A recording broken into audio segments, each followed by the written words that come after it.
Salut Clément, Salut Victor, tu vas bien? ça va bien et toi? Ça va très bien. Merci d'être venu dans mon humble studio. Je t'en prie. On va parler acoustique parce que tu es un peu t'es mon gourou en tout cas en acoustique. Et les gens, je pense, t'ont déjà beaucoup posé de questions. Tu fournis des conseils en acoustique. Tu as construit une des meilleures cabines que moi personnellement j'ai écoutées. Et puis dans le studio tour qu'on avait fait, on a eu beaucoup de questions en acoustique. En fait, il y a plein de gens qui ont posé des questions. Et du coup, je me dis que c'était l'occasion de partager leurs questions. Bien sûr. Voilà. On commence avec la première question de Lost on Records. Laine de bois pour remplacer de la laine de roche ou de verre parce que c'est pas irritant, moins toxique et plus écolo. Est-ce que c'est une bonne idée, la laine de bois? Alors la réponse n'est pas si simple et j'en ai personnellement jamais essayé. De ce que j'ai lu, c'est quand même moins efficient dans une utilisation panneau acoustique. Ouais. Parce qu'on parle souvent de l'AFR, donc la résistance à l'écoulement de l'air. Qui est censé être la seule donnée dans un absorbant poreux qu'on doit considérer. Alors ça, c'est quand tu utilises le Porous Absorber Calculator et que tu veux faire les choses assez simples. Pour de vrai, la masse est quand même importante. La densité du panneau va aussi influer sur les propriétés du panneau, notamment des panneaux qui vont être denses vont se modéliser assez mal avec de l'AFR, mais suivant comment ils sont montés, peut avoir une action semi-membrane, etc. Une action diaphragmatique, par exemple. Donc, du coup, avec le calculateur qui est gratuit en ligne, oui, on peut utiliser que l'AFR, mais c'est une donnée incomplète, on va dire, ça marche bien pour des choses assez classiques, voilà. Okay. Mais ça, t'as pas toutes les réponses avec. Et deuxièmement, t'as aussi toute une chose en fait qui est assez intéressante, c'est qu'à AFR et à densité égale, tu peux avoir des données d'absorption assez différentes suivant la taille des fibres, si elles sont toutes dans le même sens ou assez aléatoirement réparties, ce qu'on appelle la tortuosité en fait d'un absorbant minéral ou pas d'ailleurs. Et du coup, tout ça, ça influe. Ce qui fait que, à même AFR et même densité, on peut se dire, tiens, cet autre matériau, il est bien. Oui, mais si on connaît pas la tortuosité des choses comme ça, on peut se rendre compte à la mesure que c'est beaucoup moins performant ou pas. Donc, voilà, ça n'empêche pas que ça coûte pas grand chose. Construire un panneau, enfin, 4-5 panneaux mesurés comparé à de laine de verre, ça peut toujours valoir le coup. Par contre, pour tout ce qui est isolation, c'est-à-dire à partir du moment où ça sert d'amortissement entre deux pots d'isolation, comme par exemple dans une cloison double, là, peu importe. À peu près tous les isolants se valent. Alors, à 1 dB ou quelques près, mais 1 dB, ça change rien sur une paroi. Ok. Voilà. Question suivante, on me demande freestanding ou cheap flush mount. Je vais préciser la question qu'on m'a posée. Vaut-il mieux des moniteurs en freestanding sur pied ou en flush mount avec un coût entre guillemets bas, c'est-à-dire découplage des écoutes avec différentes laines minérales et différents matériaux, boîte en MDF, etc. Alors, il y a plusieurs choses. Déjà, cheap flush mount, en fait, faut pas que ça résonne, faut pas que ça vibre, faut que ce soit massif. Donc, ça devient vite plus si cheap que ça. Qui plus est, quand on fait un flush mount, c'est pas non plus pour que la baffle s'arrête ou soit juste collée contre le mur pour que voilà. En fait, faut sceller réellement, donc c'est quand même, c'est pas du gros œuvre, mais c'est du semi-œuvre, on va dire. C'est pas du petit œuvre, donc ça demande quand même déjà ça.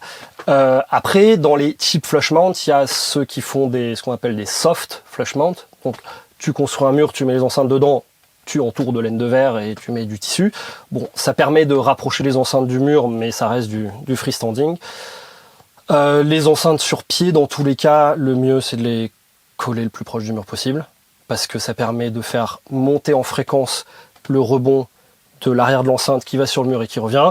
Il y a un moment, il monte tellement en fréquence qu'on atteint la zone de directivité de l'enceinte où elle envoie plus vraiment de son derrière, donc c'est lié à la largeur de la baffle, mais typiquement une enceinte à un moment elle dirige tout de manière hémisphérique devant et passer une certaine fréquence qui dépend de la largeur ou de la hauteur, suivant si l'enceinte est en paysage ou en portrait, l'onde va, notamment le grave et une partie des bas médiums partent derrière et ça rebondissent et reviennent, et c'est ça qui peut faire du SBIR, donc le Speaker Boundary Interference Response, avec le mur en tout cas qui est derrière les enceintes. Donc dans l'idéal, c'est toujours bien de mettre les enceintes le plus proche possible du mur. Ça pose le souci que les enceintes en général sont EQ pour être plates anéchoïquement en freestanding. C'est-à-dire que vu qu'il y a la moitié de l'onde qui part derrière à cette fréquence-là, en général dans le crossover, idéalement, il faudrait rajouter 6 dB pour que le bas soit au même niveau.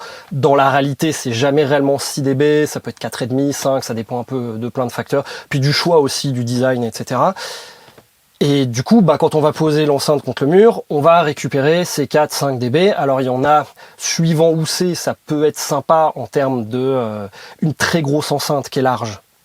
La fréquence à partir de laquelle où ça devient hémisphérique va être assez bas en fréquence, donc on va avoir un lift que d'infra, ça peut être agréable ou pas, suivant ce qu'on veut faire, etc. Dans une enceinte plus petite, type moniteur, ça peut être 300, 400, 500 Hz, ça commence à déjà ramener beaucoup de médium et beaucoup de chamallow, quoi. Okay. Et du coup, si l'enceinte a bien des switch half space, quarter space, nickel. Par contre, ça arrive qu'il y ait des enceintes où le low shelf et le high shelf qui sont à l'EQ derrière l'enceinte sont pas alignés avec la fréquence à laquelle ça devient hémisphérique. Par exemple, c'est le cas des Focal Twin. Je sais pas pour faire du shaming, hein, je suis tombé sur ce cas-là il y a pas si longtemps que ça, okay. Où du coup on a un baffle step qui est vers 450 alors que le low shelf il est à 250, donc on peut pas le corriger avec ce qu'il y a sur l'enceinte. Donc dans ces cas-là, c'est plus compliqué de se dire l'enceinte elle est collée au mur parce qu'on va voir un boost qui monte peut-être un peu trop en fréquence. Okay. Mais voilà. Et puis du coup, une fois que tu as mis les enceintes contre le mur, si tu veux essayer du soft flush ou pas, dans une petite pièce, essaie, vois si ça vaut le coup, et puis voilà. Très bien. Question suivante, quels matériaux sont préconisés pour désolidariser des écoutes du sol en flush mount? Soit en général, soit des polymères type Sorbotane, Régupol, tous ces trucs-là qui permettent de faire vraiment de flotter même des dalles de béton, des choses comme ça. Ou alors carrément des ressorts plus polymères, ça ira plus bas en fréquence. Le problème de tous les bons ressorts, c'est que si on veut qu'ils descendent bas en fréquence et qu'il n'y ait pas besoin de mettre 4 tonnes dessus, on va avoir un ressort qui est assez mou. Par exemple, les sphères de Sorbotane, les plus molles, par exemple, on peut en mettre 3 pour caler une enceinte de 40-50 kg, par exemple, ce qui est déjà pas du near-field, hein, mais... Et en fait, le problème, c'est que, vu que c'est très mou, on va pouvoir créer des rocking modes, en fait. L'enceinte va pouvoir osciller, notamment, typiquement, à fort volume, quand le woofer, il pousse, il recule. Donc, l'enceinte peut bouger. Pour éviter ça, faut des ressorts beaucoup plus durs. Et qui dit ressort beaucoup plus dur, dit beaucoup plus de masse. Donc c'est pour ça qu'en général, soit les enceintes, des fois on les voit dans certains studios, il y a 4 dalles de marbre ou de béton et les isolateurs sont dessous, donc on a rajouté 100 kilos, donc boum, ça bouge plus. C'est encore d'autant plus accentué si l'enceinte est très grande sur une petite base. Et en plus c'est le tweeter qui est là-haut qui va bouger et qui va faire du Doppler. Donc voilà, soit on peut augmenter la masse, soit quand on est en flush mount, on prend un peu les ressorts qu'on veut et on fait de la contrainte 2 axes, c'est-à-dire que il y a le poids de l'enceinte qui est compensé par exemple par 2 ou 3 globes et puis en fait on en met 4 de plus de chaque côté et c'est la compression en elle-même qui va venir donner la compression dont on a besoin pour obtenir la bonne fréquence de résonance. Okay. Et là du coup on va pouvoir avoir quelque chose qui du coup fonctionne bien, mais du coup ça demande un mur massif, bien rigide, enfin voilà. Ouais.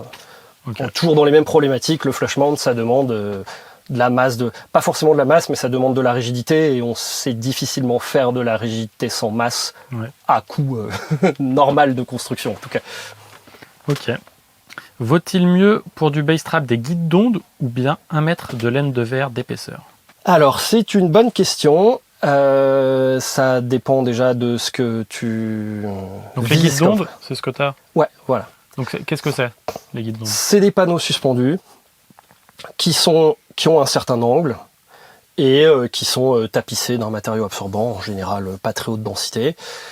peut-être que le meilleur moyen d'expliquer comment ça marche, c'est la même chose, entre guillemets, qu'un pot d'échappement de voiture.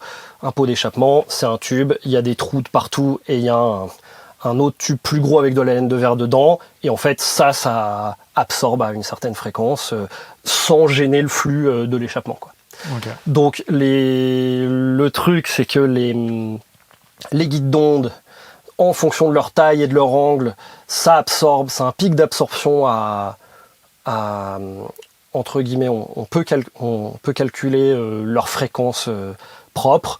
Ça va avoir en gros un pic d'absorption à un quart de cette fréquence, un notch, enfin pas d'absorption, enfin beaucoup moins, à la moitié de cette fréquence, et à partir de 3 quarts de la fréquence, ça réabsorbe. Normalement, ça ferait ce schéma-là jusqu'à l'aigu, mais en fait, à partir de 3 quarts de lambda, on a déjà l'absorbant poreux en lui-même qui vient compenser les notches. Donc en fait, dans la réalité, on a une bosse d'absorption et ensuite un autre truc. Donc on a quand même un notch.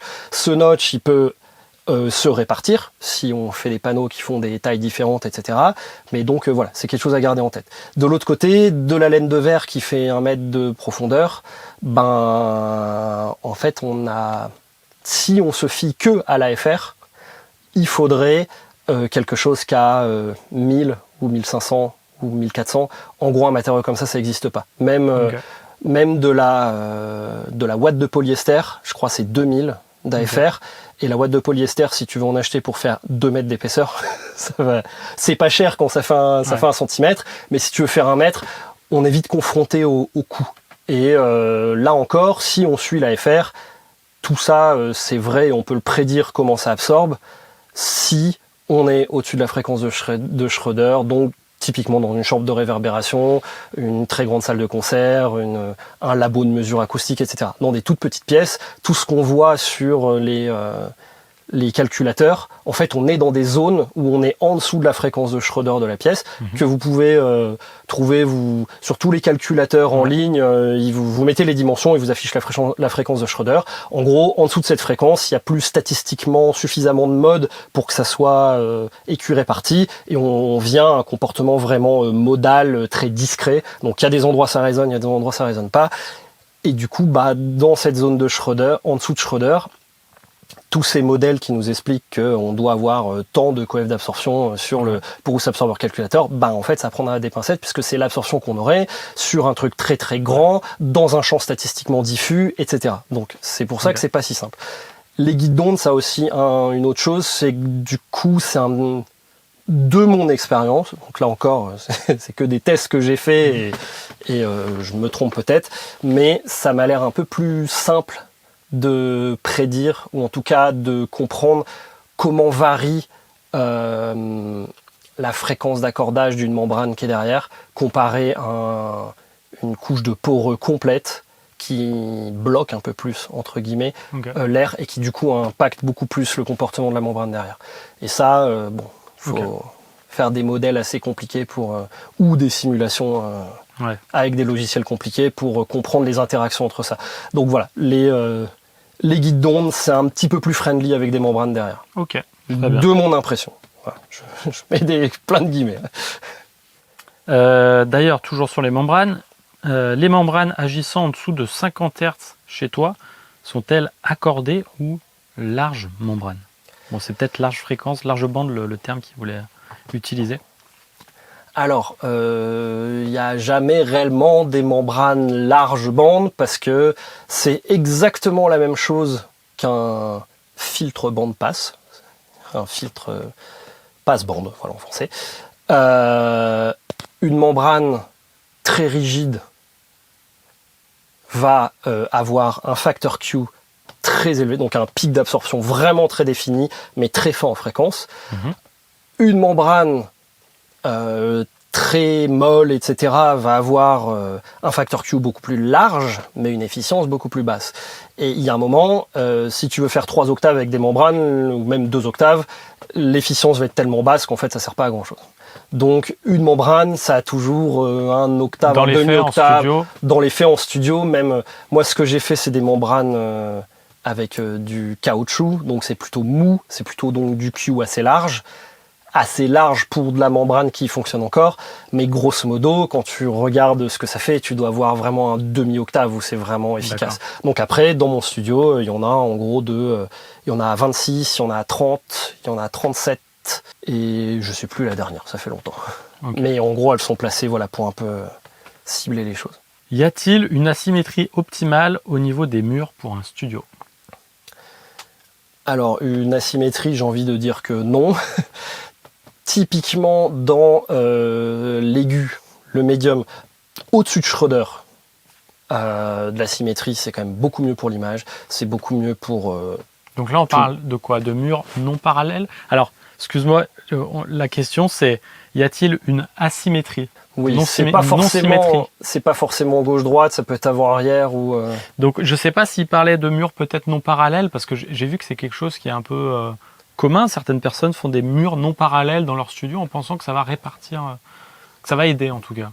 Disons que si la question concerne le gauche-droite, non, vaut mieux viser de la symétrie. Et symétrie des matériaux, des densités. Viser quelque chose de symétrique. Symétrique pour l'image, pour le perceptuel, pour tout ça. Okay. Même si j'ai vu une conférence il n'y a pas si longtemps où ils expliquent, ils font des angles différents à l'arrière dans certains studios avec des modèles qui sont modélisés là en méthode éléments finis, etc. Où ils montrent que grosso modo on peut, sur des pièces où on va par exemple pas vouloir pas faire une non-environnement avec 1 mètre d'absorption à l'arrière, on va pouvoir casser certaines répartitions modales et les ramener un petit peu plus smooth en créant une asymétrie assez large sur des grosses surfaces bien massives pour que ça concerne le grave, en gros. Okay. Je sais pas ce que ça donne, j'ai juste vu cette conf il n'y a pas si longtemps, c'était intéressant. Bon, voilà. Dans une petite pièce, je pense pas que ça nous concerne. Maintenant, pour ce qui est des murs parallèles ou pas, en fait, souvent dans les studios, on voit des murs qui sont pas parallèles, mais c'est le traitement, c'est les murs finis qui sont pas parallèles, ce qui veut pas forcément dire que l'enveloppe en elle-même n'est pas une enveloppe rectangulaire ou avec des murs parallèles ou pas. Souvent, quand les gens essaient de faire des murs non parallèles à la maison, ils vont mettre 12 degrés là, 12 degrés là, ça change rien pour le grave. Ouais. Ça change quelque chose pour les médiums aigus un petit peu, mais pas tant que ça.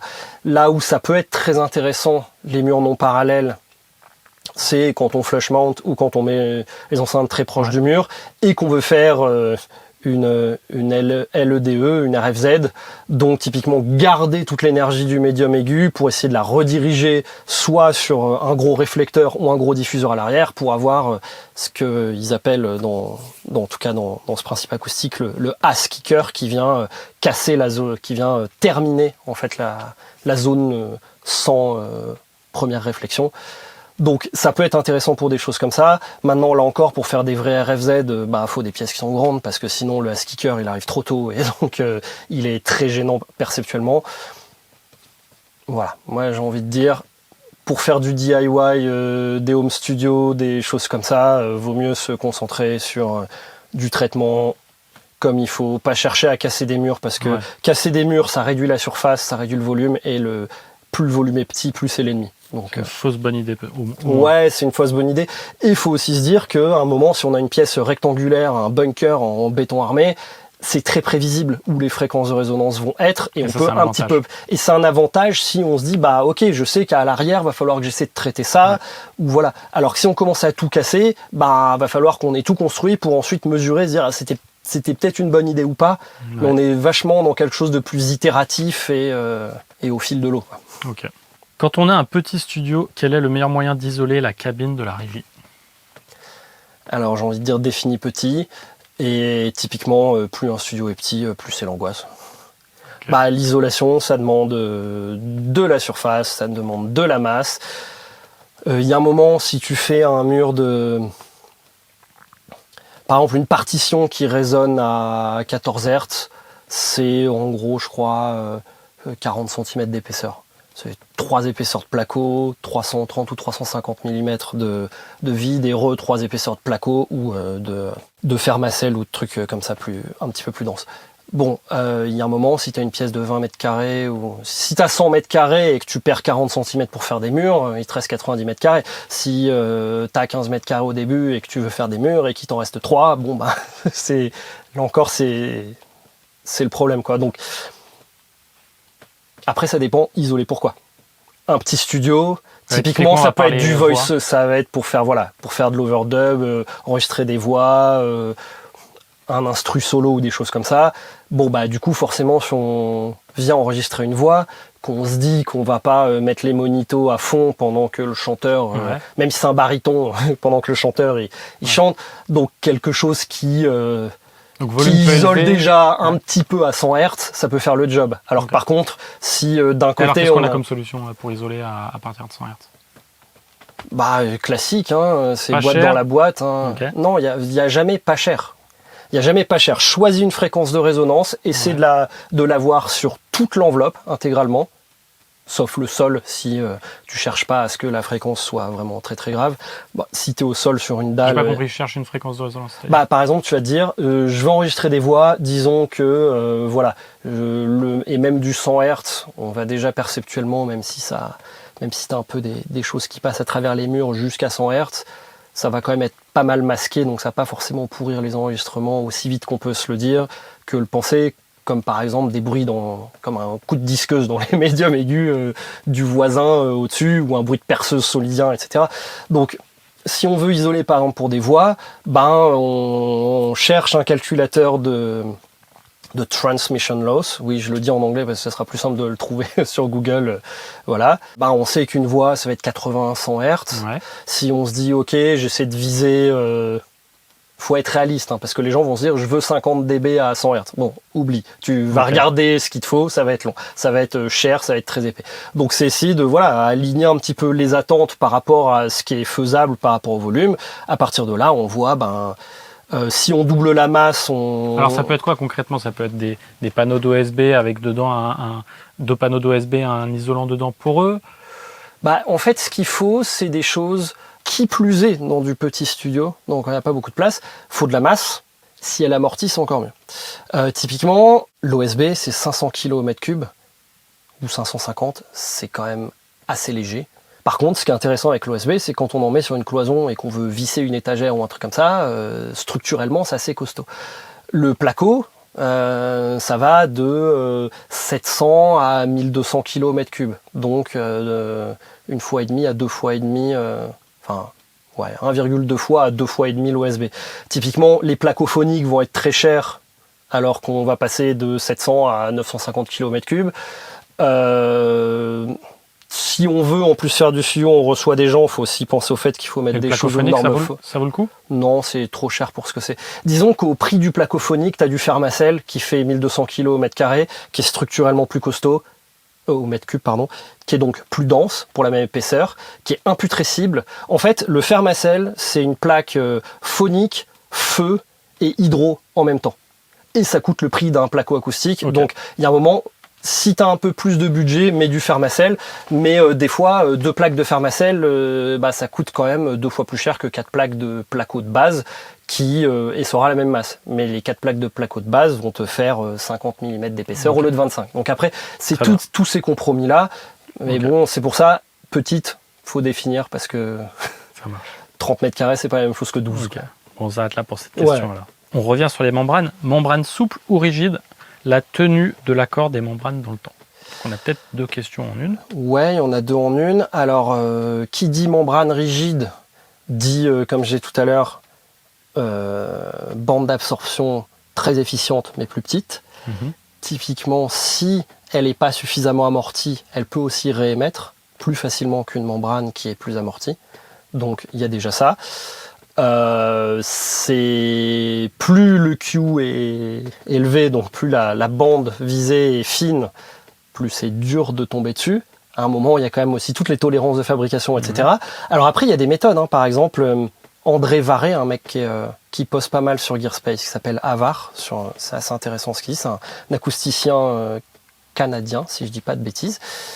Lui, il utilise beaucoup de dire, on va faire des membranes on va faire un caisson d'isolation, mais on va aussi utiliser la résonance de ce placo en tant qu'absorbeur à membrane.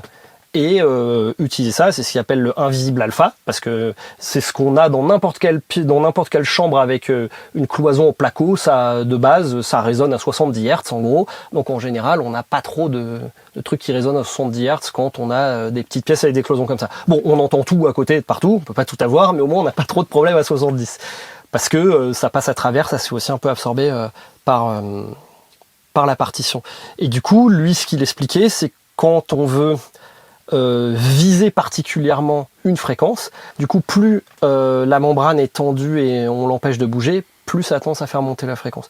Donc lui, ce qu'il disait, c'est que si tu designs des partitions, tu construis des partitions de placo pour en faire des absorbeurs à membrane, design-les un tout petit peu, essaie de viser un peu en dessous de ton problème, mais juste le minima de vis qu'il faut pour accrocher le placo, et voilà. Et ensuite, à chaque fois que tu vas rajouter des vis pour contraindre la membrane, tu vas faire monter un petit peu la fréquence, d'accord ? Et donc, en rajoutant, par exemple, en mettant juste 8 vis, les 4 coins plus 2 autres, on va peut-être être un peu trop bas, puis on commence à en rajouter une par une jusqu'à temps qu'on ait accordé la membrane et on la garde comme ça. Donc, donc ça c'est assez intéressant pour des membranes dures. Après, voilà, c'est tout. Ça peut être. Là aussi, c'est assez itératif. Et du coup, la tenue de l'accord, sinon des membranes dans le temps, est-ce qu'il y a des matériaux qui posent problème ? Bah, c'est juste si tu vas avoir un matériau qui va changer de propriété dans le temps. Si t'as certains types de caoutchouc qui vont se détendre à beaucoup, t'en as qui vont bien tenir, t'en as qui... Donc voilà, ça après tu peux le...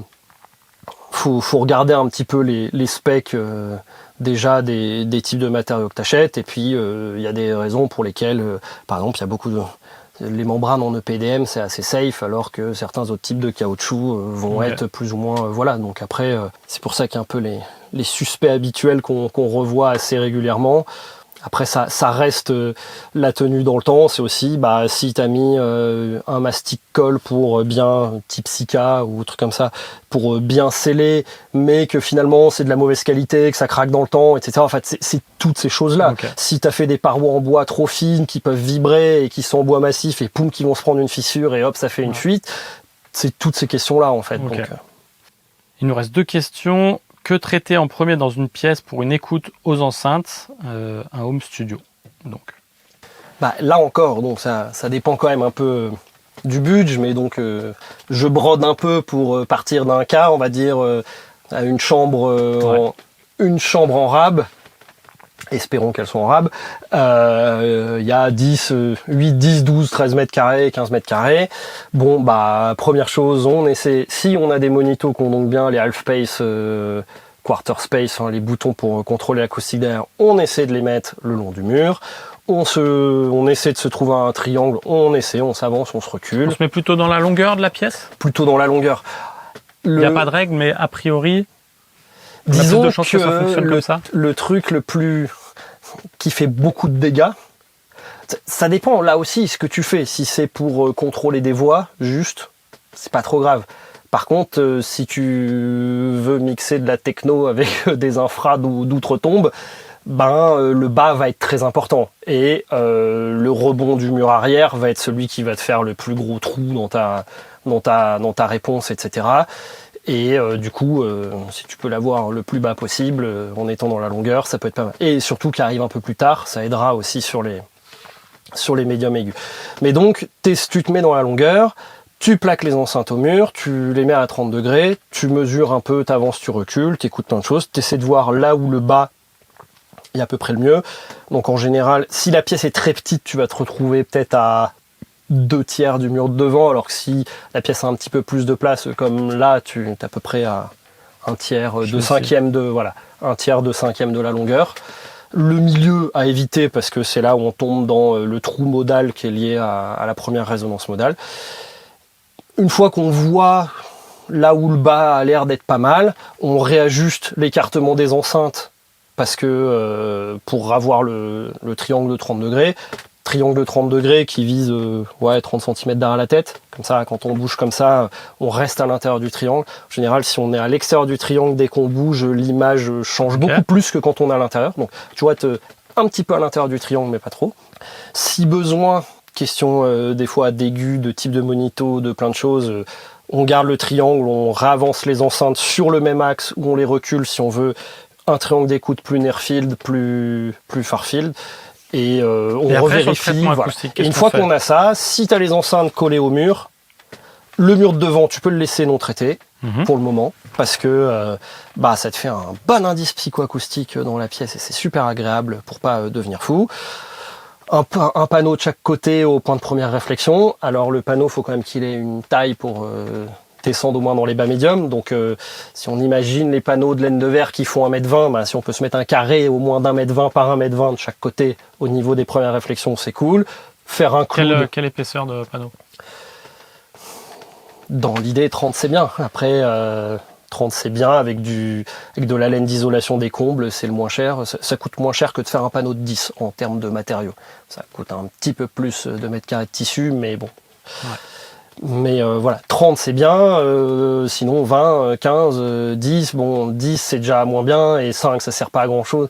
Disons que ce qu'on va avoir là comme rebond très court, ça va pas concerner de l'infrabasse non plus, parce que c'est quand même des écarts. Mais bon, il faut quand même les 10 cm voilà. Minimum. Quoi. Mais il faut, si on a quelque chose qui arrive à descendre à 100 Hz, c'est déjà pas mal pour un panneau latéral.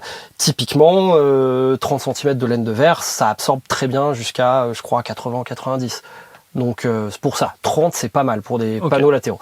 Mais si on peut faire que 15 ou 20, voilà. Et le cloud, pareil, donc le panneau suspendu au plafond pour éviter le rebond du plafond. Et puis première réflexion derrière aussi. Et puis après tout le mur du fond avec 2,38 tonnes de laine de verre si on peut. Enfin le plus qu'on peut. Disons que si on peut faire. En absorbant pour eux, plus on en met, mieux c'est. Passer un certain point, ça apporte plus grand chose. Mais disons jusqu'à 50-60, tu vas quand même avoir une amélioration dans le grave, ce qui est quand même assez agréable. Ce qu'il faut aussi, c'est qu'un mur du fond, il faut pas se dire j'ai fait un panneau de 60 et il fait 60 par 120. Ça n'a aucun sens. C'est du litrage. Oui, et puis il faut imaginer que le front d'onde à 100 Hz, c'est déjà 3,40 m. À 50 Hz, c'est 7 mètres, la longueur d'onde. Donc on a un front d'onde avec une longueur d'onde de 7 mètres, donc un truc qui vient pressuriser lentement et fortement. C'est pas un petit panneau au centre qui va être efficace, c'est quelque chose qui fait toute la surface et qui vient retenir tout. On imagine les vagues à la mer, si on met un tout petit bâton, ça diffracte autour. Si on met une digue de 4 km de large, ça stoppe le truc. Okay. C'est un peu toujours être que la taille soit cohérente avec ce qu'on essaie de traiter. Ok. Très bien. Et disons qu'en faisant ça, si on fait du do-it-yourself, il y a moyen pour 500 € de matériaux, ça te fait en tout cas un premier pas dans avoir une réponse qui est plus agréable, contrôler un peu le bas. Forcément, il va résonner un peu plus que les médiums aigus. De ne pas avoir traité le mur devant soi, ça va quand même permettre de laisser un peu d'air d'indice psychoacoustique dans la pièce, qui est très important dans les petites pièces, parce que sinon, très vite, on traite de partout et oui, le son est flat, mais nous, on devient fou et on n'arrive pas à bosser dedans et c'est pas agréable et ça fatigue énormément. Donc voilà. Très bien. Dernière question que j'ai demandé de préciser. La question était: comment travailles-tu avec ta pièce et la personne a reformulé: comment tu gères l'acoustique de ta pièce pour qu'elle devienne une partie de ton système d'écoute et non un handicap? Comme tu n'auras jamais une acoustique parfaite et qu'une pièce morte n'est pas agréable, où se situe la limite du traitement acoustique pour une écoute optimale? Et pour ça, je dirais que ça dépend de ce que tu fais. On va pas mettre le curseur au même endroit pour de la prod, de la compo, du mixage ou du mastering, typiquement. D'ailleurs, typiquement en mixage ou en prod, on risque d'avoir bien plus de machines, bien plus de choses. Donc déjà énormément de diffraction du mobilier dans les médiums aigus, etc. Donc à un moment, essayer de faire une pièce parfaite et la remplir d'armoires et de synths et de choses comme ça qui font des rebonds de partout, c'est peut-être pousser un peu le bouchon un peu trop loin. De l'autre côté, en master, on va souvent être sur des setups assez plus réduits, plus compacts, etc. pour pouvoir mettre le curseur sur l'acoustique un peu plus loin. Donc après, voilà, je trouve que ça dépend vachement de ce que tu veux faire, qu'est-ce que tu fais, qu'est-ce que tu veux faire. Ça dépend du volume de ta pièce, parce qu'à un moment, dans une très grande pièce, le curseur de problème acoustique, il n'est pas du tout au même endroit. Plus la pièce est grande, plus ça reste entre guillemets facile. Il y a un moment, plus tu vas pousser les résonances, c'est les premières résonances modales, les premiers trous qui sont faits par le sbire, les choses comme ça, qui sont vraiment les plus destructives. Si tu as une pièce qui est tellement grande et que ton premier rebond, il te fait un trou à 5 Hz, de 1, tu t'en fiches, de 2, c'est qu'en fait, ça revient tellement longtemps après que, bon, ok, faut que tu mettes de la laine de verre pour gérer de la réverb parce que t'es dans un stade, mais pas parce que t'as des problèmes de bas. D'ailleurs, quand on va dans une salle de concert qui fait une grande taille, en général, quand il y a de la musique qui tourne, ou même s'il y a par exemple le bruit rose qui tourne pendant qu'on calibre le son, etc., les endroits où il y a du bas et pas de bas, où il y a des couloirs, où il y a des trous, etc., c'est lié à juste les patterns d'interférence des subs entre eux, et pas à cause des résonances de la pièce. On aura la même chose en conditions électriques, voilà, on aura le même en fait, endroit de trou. on se retrouve à être dans le bas, dans les mêmes conditions qu'on est dans le médium aigu, dans des petites pièces, donc c'est plus du tout la même problématique. Donc forcément, les immenses pièces... Alors le problème d'une immense pièce, c'est que si tu veux la pressuriser jusqu'à 20 Hz, faut un peu plus de patates, un peu plus de surface et d'excursion, voilà. Mais voilà, plus la pièce est petite, plus on va pousser les résonances modales hautes, et plus elles sont dans des zones où nous ça nous gêne énormément parce qu'il y a la basse, il y a les fondamentales de la plupart des instruments, etc. Donc les bas mid, le bas. Et puis si on pousse le bouchon encore beaucoup plus haut et qu'on prend un casque fermé, voilà, qu'est-ce qu'on a dans le haut d'un casque où il y a des réponses des fois qui sont abomifreuses, parce que c'est une pièce qui est tellement petite que ça n'a pas du tout de problème dans le bas. Par contre, c'est beaucoup plus haut dans le spectre. Effectivement. Eh ben écoute, c'était la dernière question, Clément. Merci pour ton aide. Je te dis à la prochaine. Bah ouais, à bientôt.